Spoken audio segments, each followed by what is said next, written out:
جیسے نوجوانوں نے اپنے ایمان کو بچانے کے لیے کیا کیا تھا، وہ کہاں چلے گئے تھے؟ کہف میں چلے گئے تھے۔ آج کے دور میں بھی ایمان بچانے کے لیے بندے کو کسی کہف کے اندر داخل ہونا پڑے گا۔ توجہ سے بات سنیے گا، آج کے زمانے میں 5 کہف ہیں۔ آج کے زمانے میں کتنے کہف ہیں؟ 5 کہف ہیں۔ اگر ان کہف میں بندہ داخل ہو جائے تو وہ زمانے کے یہ جو رواج کے رسم و رواج کے فتنے ہیں ان سے بچ سکتا ہے۔ ان میں سے پہلا کہف جو ہے وہ مدارس کا کہف ہے۔ پہلا کہف کون سا ہے؟ مدارس کا کہف۔ جو بچہ مدرسے میں آ جاتا ہے، آپ غور کریں گے، اس کا ایمان محفوظ ہو جاتا ہے، اس کے اعمال محفوظ ہو جاتے ہیں، اس کی آخرت محفوظ ہو جاتی ہے، اس کا دین محفوظ ہو جاتا ہے۔ دنیا کی یہ نئی نئی ترقی اس بندے کو نہیں لبھا سکتی، اس بندے کو شیطانی راستے پہ نہیں چلا سکتی۔ یہ بندہ مدرسے کی برکت کی وجہ سے اپنے دین کے اوپر جمع ہوتا ہے اور اس نے اپنے دانتوں کے ساتھ مضبوطی سے شریعت کو پکڑا ہوا ہوتا ہے، تو مدرسہ اس کے لیے کہف بن جاتا ہے۔ مدرسہ اس کے لیے کیا بن گیا؟ کہف بن گیا، اس کا ایمان بچ گیا۔ دوسرا کہف آج کے دور میں اللہ والوں کی خانقاہیں ہیں۔ جو لوگ اللہ والوں کے ساتھ بیعت ہو جاتے ہیں، نسبت کو جوڑ لیتے ہیں، وہ بھی ایک کہف میں داخل ہو جاتے ہیں۔ ہم نے دیکھا ہے وہ دفتروں میں کام کرنے والے ہیں، فیکٹریوں میں کام کرنے والے ہیں، مگر ان کے اندر دینداری آ جاتی ہے، وہ رسم و رواج کی طرف نہیں جاتے، وہ زمانے کی جو ہے فتنے فساد کی طرف نہیں جاتے، بلکہ اللہ کی محبت کی طرف بڑھتے ہیں اور دین کی زندگی گزارتے ہیں۔ ان کا بھی ایمان محفوظ ہو جاتا ہے اللہ اللہ کرنے کی برکت کی وجہ سے۔ تو یہ اللہ والوں کی خانقاہیں بھی آج کے دور میں ایک کہف کی مانند ہیں۔ ایک تیسرا کہف آج کے دور میں دعوت و تبلیغ کا کام ہے، جس کو ہم تبلیغی جماعت کہتے ہیں۔ یہ بھی کہف کی مانند ہے۔ ہم نے دیکھا ہے جو نوجوان جماعت میں جانا شروع کر دیتا ہے، سروزہ لگا لیتا ہے، چلہ لگا لیتا ہے یا 3 چلے لگا لیتا ہے، وہ بھی دین کے اندر آ جاتا ہے، اس کی زندگی میں بھی دین آ جاتا ہے۔ وہ کاروباری ہو، وہ دکاندار ہو، وہ سبزی فروش ہو، یا وہ کسی فیکٹری میں کام کرنے والا مزدور ہو، لیکن جماعت میں جانے کی برکت سے دین اس کا اوڑھنا بچھونا بن جاتا ہے، اس کی اپنی زندگی بھی دین والی بن جاتی ہے اور اس کے گھر کے بیوی بچے بھی دین والے بن جاتے ہیں۔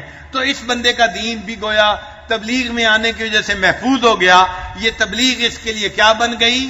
کہف بن گیا۔ تو مدارس بھی کہف ہیں، خانقاہیں بھی کہف ہیں، اور دعوت و تبلیغ کا کام بھی کہف ہے۔ یہ کہف ہیں۔ اور ایک چوتھا کہف ہے، وہ قرآن مجید ہے۔ جو بندہ قرآن مجید کے ساتھ نتھی ہو جاتا ہے، قرآن مجید کو پڑھنا، سیکھنا، سمجھنا شروع کر دیتا ہے، تو قرآن مجید اس بندے کے دین کا محافظ بن جاتا ہے۔ تو قرآن مجید بھی کہف کی مانند ہے۔ آپ غور کریں، جو نوجوان مسجدوں میں درس قرآن ہوتا ہے ان میں جڑ جاتے ہیں اور درس قرآن روزانہ اٹینڈ کرتے ہیں، ان لوگوں کا دین محفوظ ہو جاتا ہے۔ حالانکہ وہ یونیورسٹیوں میں پڑھنے والے ہوتے ہیں، وہ کام کرنے والے ہوتے ہیں، بازاروں میں بیٹھنے والے ہوتے ہیں، لیکن درس قرآن کی وجہ سے ان کی زندگی محفوظ ہو جاتی ہے۔ عورتوں میں ہم نے اس کا اثر زیادہ دیکھا ہے۔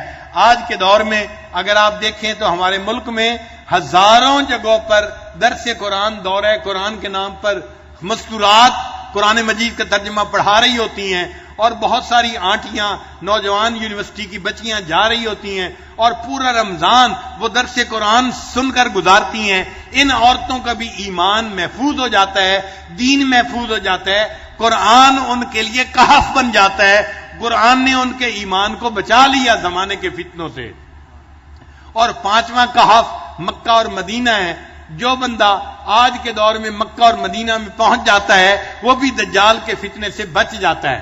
حدیث پاک سے ثابت ہے، نبی علیہ السلام نے ارشاد فرمایا، دجال پوری دنیا کے اندر جائے گا اور اپنے فتنے کو پھیلائے گا، لیکن مکہ اور مدینہ کے اندر داخل نہیں ہو سکے گا۔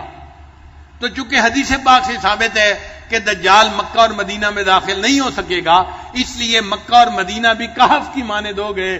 جو وہاں چلا جائے گا وہ دجال کے فتنے سے محفوظ ہو جائے گا۔ تو کتنے کہف دنیا کے اندر ہوئے؟ 5 کہف ہوئے۔ ایک کہف کون سا ہوا؟ مدرسے کے ساتھ جڑ جانا۔ چنانچہ آج کے دور میں یونیورسٹی کی بچیاں، کالج کی بچیاں، میڈیکل ڈاکٹر بچیاں جو مدارس کے ساتھ جڑ جاتی ہیں، وفاق کا نظام پڑھنا شروع کر دیتی ہیں، وہ ڈاکٹر بچیاں ہوتی ہیں مگر ان کی تہجد قضا نہیں ہوتی، ان کی نماز قضا نہیں ہوتی، وہ پردے دار، وہ بہت ہی زیادہ پاک دامن بچیاں بن جاتی ہیں۔ ان کی زندگی کے حالات پڑھتے ہیں تو حیران ہوتے ہیں کہ پہلے وقت میں تو بڑی بڑی جو ہے ولیہ عورتیں بھی ایسی زندگی نہیں گزارتی تھیں جیسی زندگی یہ نیک آج کی بچیاں گزار رہی ہیں۔ تو ان کے لیے یہ مدرسہ ایک کہف بن جاتا ہے جو ان کے ایمان کو بچا لیتا ہے۔ اور دوسرا کہف کون سا ہے؟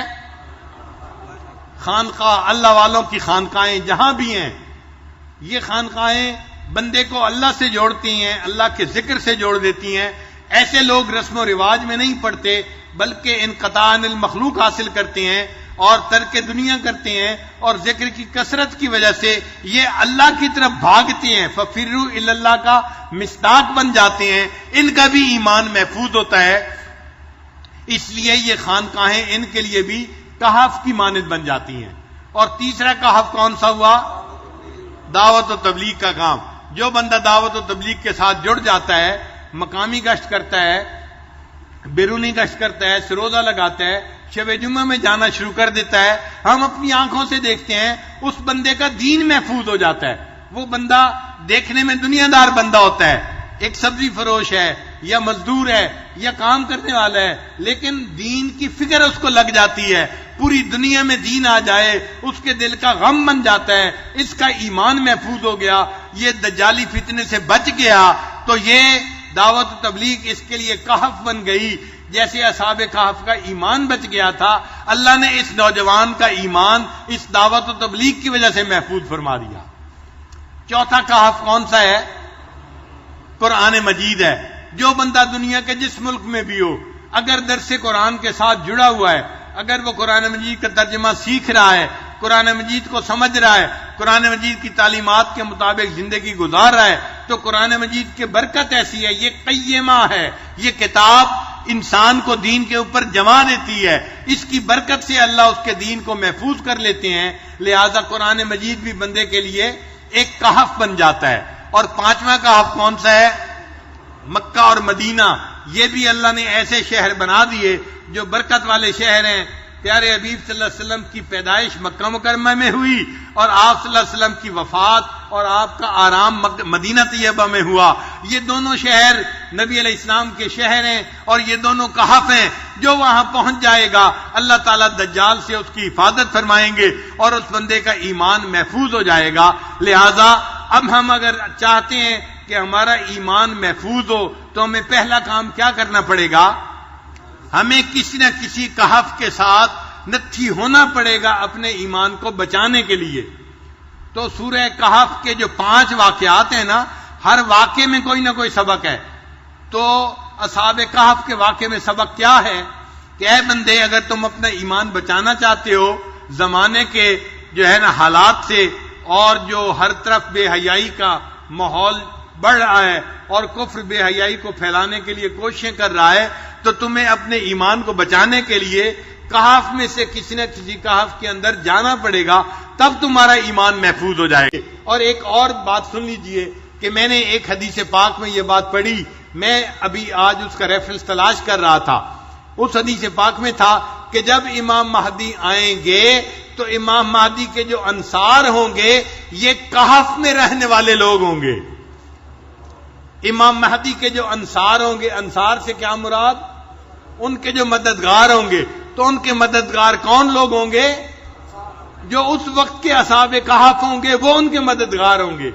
تو جو گویا اس وقت ان 5 کہف کے اندر رہنے والے لوگ ہوں گے نا، یہ اپنے وقت میں امام مہدی کے انصار بنیں گے، ان کے دوست بنیں گے، اور اللہ ان کے ایمانوں کی حفاظت فرمائیں گے، اور دجال کے فتنے سے یہ لوگ محفوظ رہیں گے۔